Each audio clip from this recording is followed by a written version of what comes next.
விமல் படத்துல லக்ஷ்மி மீனன் பாடின குத்துப்பாட்டு. விமல் நடிச்சிருக்கோம் ஒரு ஊர்ல ரெண்டு ராஜா படத்துல நடிகை லக்ஷ்மி மீனன் குத்துப்பாட்டு ஒன்ன பாடியிருக்காங்களாம். கும்கி, சுந்தரபாண்டியன், குட்டிப்புலி, நான் சிகப்பு மனிதன் போன்ற படங்கள்ல குடும்ப பாங்கான வேஷங்கள்ல நடிச்சிட்டு வந்த லக்ஷ்மி மீனன் இப்போ குத்து டான்ஸ், லிப் லாக்னு கோலிவுட் ட்ரெண்டுக்கு மாறிட்டு இருக்காங்க. விமல் நடிக்கும் ஒரு ஊர்ல ரெண்டு ராஜான்ற படத்துக்காக இமான் இசையில குத்துப்பாட்டு ஒன்ன பாடியிருக்காங்க லக்ஷ்மி மீனன்.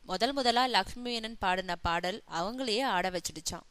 விமல், சூரி, பிரியா ஆனந்த், விசாகா சிங் ஆகியோர் நடிக்கும் இந்த படத்துல மலையாளம் கலந்து பாடல் வரிகளோட கூடின ஒரு குத்து பாடல் இடம்பெறுதான். அதனால இந்த பாடலை மலையாளம் தெரிஞ்ச ஒருத்தர் பாடுனா நல்லா இருக்கும், அதுவும் அறிமுக பாடகியா இருந்தா நல்லதுன்னு இந்த படத்தோட இயக்குனர் கண்ணன் எண்ணியிருந்தாரு.